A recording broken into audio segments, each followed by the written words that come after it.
as daylight slowly fades into dusk. A transformation begins. A group of little kids arrive in the clearing, searching for the last bit of food before heading home for the night.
A turkey vulture prowls the darkening sky, using his powerful sense of smell to search for the last meal of the day.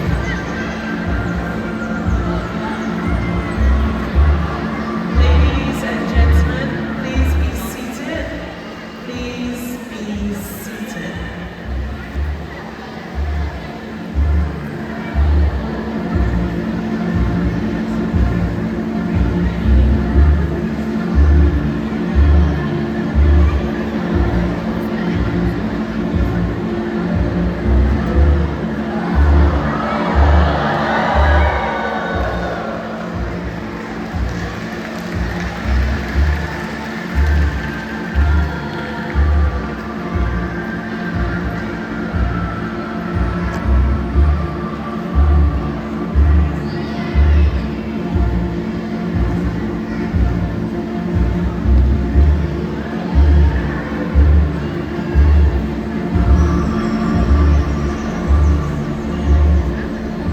As the last rays of sunlight fade into darkness, a whole new world of mysterious and fascinating animals await. Welcome to the creatures of the night. Good evening, everyone! Hello there! Good evening, and good evening. Welcome to the Night Safari. My name is Kenzie, and as you might have guessed, I am a wildlife photographer. Now tonight, myself, along with my friends, we're going to take you on a journey to discover animals that you might have never seen before. So think back just a few minutes ago, remember these guys? We had Bima and Samu, our bearded pigs. And they were followed by Braveheart, our turkey vulture. Two amazing species of animals, and we are just getting started. But before we continue, I have a few very simple requests I hope you can comply with. This will help us to run along smoothly and have a lot of fun along the way, alright? So, first things first. I'm sure you can see we have a few staircases here. We have staircases 1, 2, 3, and 4. They are brightly lit up, very hard to miss. Once we begin proper, do not sit on them. Do not stand on them. Do not walk up and down them. Alright, this leads me into our next message, which is where you are seated right now, you look absolutely gorgeous. So just remain there, alright? Don't move, don't stand up, don't change seats. Those of you with kids, I completely understand, alright? Trust me, I understand these kids. Oh my goodness. They like to stand up, run around, they'll do whatever they can just to burn a all times, all right? Now, last but not least, the last message, has to do with the flashes on your cameras. Here at the Night Safari, I'm sure you're very aware, the animals are nocturnal. So any sudden flashes or bright lights on the cameras, they scare them, they startle them, and they distract them. We cannot have that happen. So right now, what I need you to do, please take a few minutes, just check your phones, your cameras, any recording devices that you have there, and make sure that that flash function is switched off. Can you do that for me? Thank you, you lovely people. All right, now with all that said and out of the way, I have one last message, or one last question. Are you ready to meet some remarkable animals? It is a full house. Let's try this one more time. Are you ready to meet some remarkable animals? That is more like it. In that case, let's see what else is in store for us on our nocturnal adventure. Come on, let's go.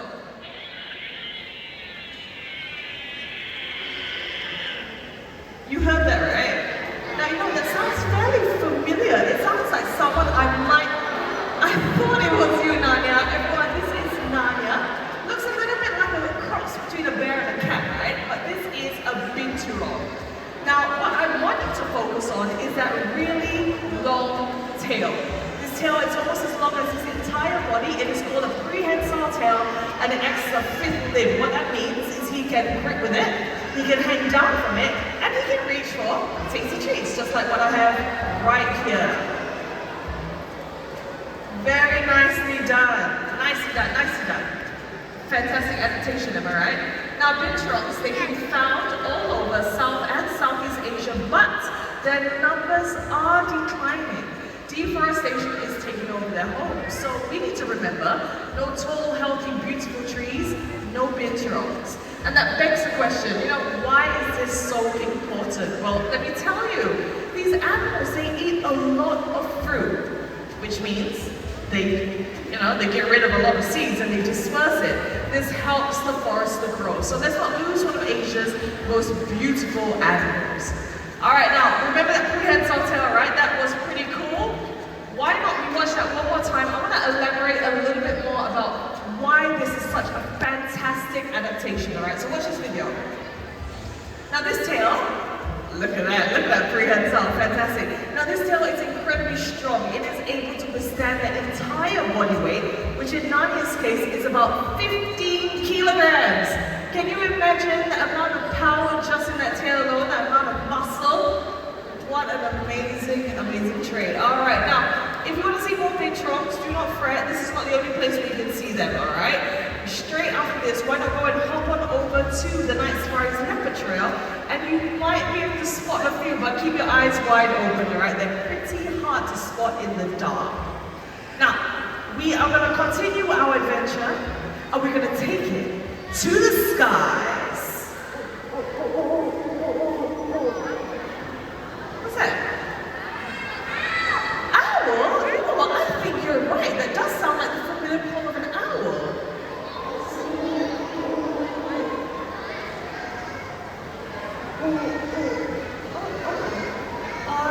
But where is it coming from, though? Is it from over here? No, is it from over here? You know, the problem is, they're often heard, but they're very rarely seen. Oh, where did that come from? Hey! Hi, everyone! This is our bird expert, Hannah. Hi everyone! Hi! Hannah, I bet you know who is making all that noise, right? I do know that sound. That was midnight, our Malay fish owl, and you can see. She's right over there. Where? There he is! Everyone, this is the beautiful midnight Malay fish owl along with Jasper the trainer. Now, owls in general, they rely on a very keen sense of hearing to search for their food. And for Malay fish owls, fun fact, they are very fond of water. So what they would do is stand in shallow pools and they would just wait for their food to swim on by. Now, remember what I said at the very, very start? Please do not stand up, all right? Remain seated.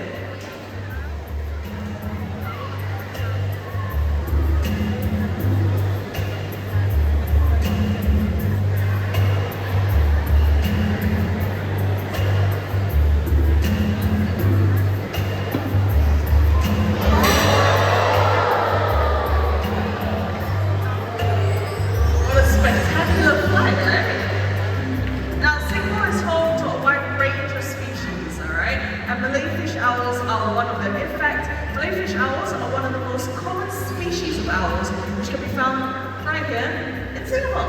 You are right. And my favorite part about them are their wings, because they are super soft. So when she flies, the rat she hunts won't hear her coming. That's why they are called the friends of farmers. They keep the rodents population down. Absolutely, and you know what? Let's say a big goodbye to Midnight, the Malayfish owl, and our bird expert. We have Hannah. Bye. Now you know I love owls, and there's one thing about them that I love more than anything else. Alright, it's the way that they can turn their heads. So tonight we have Inter along with Oscar, a very handsome Eurasian eagle owl. They're going to show us something really amazing, alright? Now, Eurasian eagle owls, they are one of the largest species of owls in the world. As their name suggests, they can be found in Europe as well as some parts of Asia. Now, while they're more often found in places like forests and mountains, they have been spotted in cities searching for rodents in landfills. Now, a fun fact about owls, and the reason why they turn their heads so much, is because unlike you and I, their eyes can't move left to right or up and down. So that is why they have to turn their heads to take a look around their surroundings. Pretty interesting, right? And you know what? At this point in time, I want to hear from all of you, alright? So I'm going to ask you a question. If you know the answer, shout it out as loud as you can. Kids, if you don't know the answer, don't worry, just scream and shout. This is the opportunity to get on your parents' nerves. I'll give you permission, alright? So, are you ready for my question? Alright, how many degrees can an owl rotate its head? 180? 360? 180? Got it? Okay, this side, what do you think? 360, a lot of 360s here. Anything else? Louder! 270, 270, yes, sweetheart, on the top there. Shout it out. 270, is that what you said? Alright, we got 270, we got 180, we got 360. Three of our most common answers here tonight. You know what? I'm not going to tell you which one is correct. Minta is not going to tell you the correct answer. Oscar is going to show us.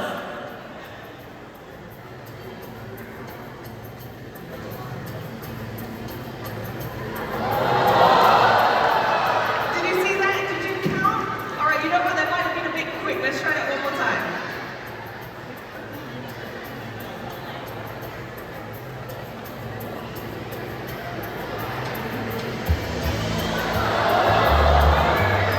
And ladies and gentlemen, that might surprise you, but the correct answer is 270 degrees. So good job to those of you that got that right, and thank you very much to all of you that shouted out your answer just now. Now, it's a very common misconception that owls can rotate their heads 360 degrees. In fact, the correct answer is 270. And on that note, a big thank you to Oscar, the Eurasian eagle owl, and Victor. That was a lot of fun, and you know what? I absolutely love that head turning. It amazes me every time I see it. So you know what? I want to watch it one more time. Come on, watch it with me.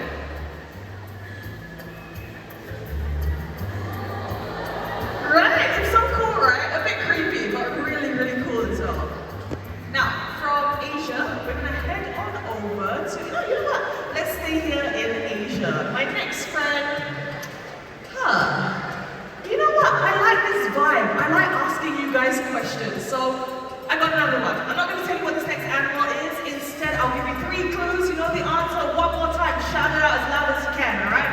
First clue, this animal is black. It's also white. It's spiky all over. And it sounds like this. That is the sound of rattling quills, and they do this when they feel startled or threatened. Now, what do you think it is? Hedgehog? Think bigger!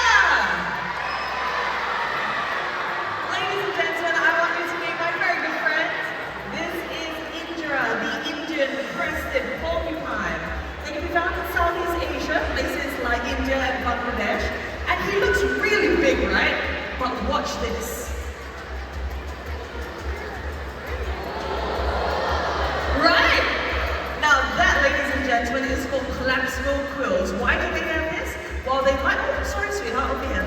They like to hide in hollow burrows and logs. So collapsible quills makes that absolutely possible. They're one of the largest species of rodents which can be found in India. If you're not sure what a rodent is, well, I want you to think of rats, mice, capybaras. They're all part of the same family, so it's pretty amazing, right? Capybaras, I know, amazing, right? All right, now, let's say goodbye to Indra along with Hannah. So Hannah, you're on midnight. Thank you. Now, if you would like to see more Indian-crested porcupines, once again, hop on over to the leopard trail. You'll see more bintrops and more of those guys. All right, now, my next friend comes from places in Europe as well as America, but unfortunately has been labeled as a pest. Now, they can be likened to Singapore's native monkeys, the macaques. Right? They can be likened to the macaques right here in Singapore, but we need to ask ourselves, why are they labeled as pests? It's not their fault, right? It is us. We caused the problem. They are just trying to survive. We go into their land, we take away their source of food. These animals have to adapt to those difficult changes. This makes them really tough animals. Now you might be wondering, what is she talking about? Oh my God, she's talking so much. Where's she going with all of this? Well, it is to introduce my very good friend by the name of Mr. Toffee. Now Toffee's going to be out in just a bit. Here he is right there. Toffee is a white raccoon. Now he looks a little bit different from what you might picture a raccoon to look like, right? Gray, black, a little bit of white. Well, look at Toffee over here. Now what I want you to do is look at how he taps his paws on those lily pads. Watch this video. Now I'm going to explain why they do that. Another misconception that raccoons have is that they wash their food or their paws.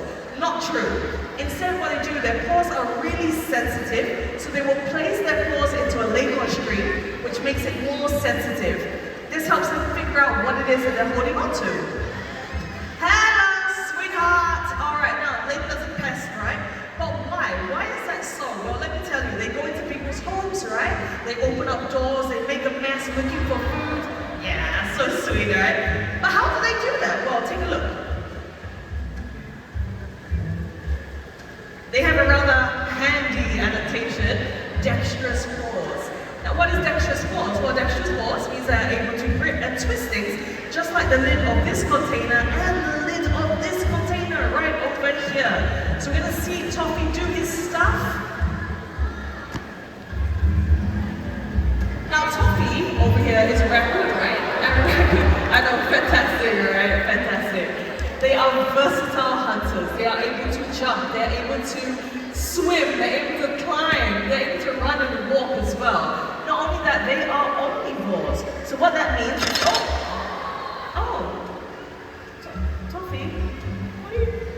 what do you do? All right, bye-bye, my love. Everyone, let's say bye to Toffee. Bye, Toffee.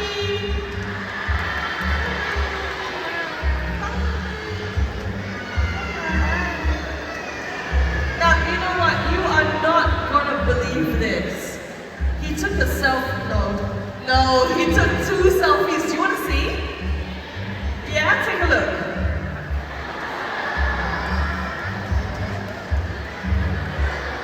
Look at that handsome boy. Very nice. Now, as you walk through the night safari, you'll come across a vast array of animals. Some you may hear before you see them. Listen.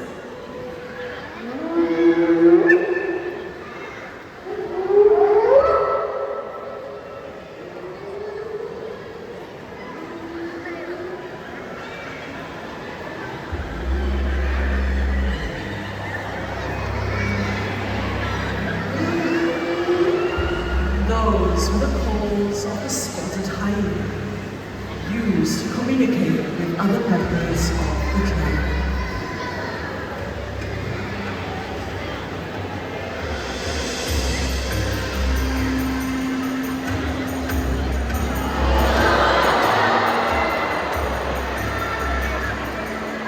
This is Shaka, the spotted hyena. Their powerful jaws, able to crush bones, including those of elephants. And with an excellent digestive system, they're able to digest their entire prey.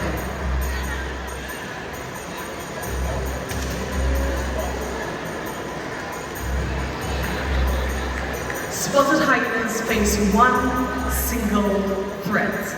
Can anyone tell me what it is? Tigers, cheetahs, lions, other hyenas. Can I tell you the answer? It's us, humans. Every single year we go into their homes, we take away their land, and then we purposely hunt, poison, and kill them. These animals are incredibly intelligent and powerful, and they deserve our protection before it is too late. Ladies and gentlemen, I want to ask you a quick question. Do you think we've seen remarkable animals tonight? We have, right? We've seen quite a few, but unfortunately there are many more out there which we may never get the chance to see again.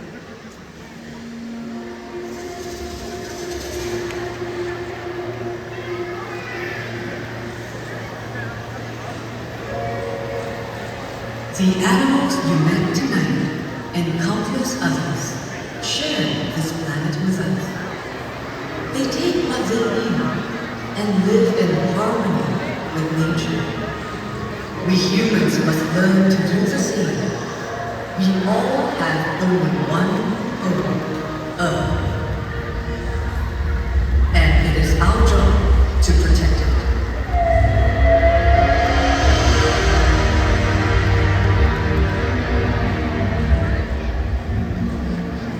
Each of us can make a difference, because the biggest threat to our planet is the belief that someone else will save it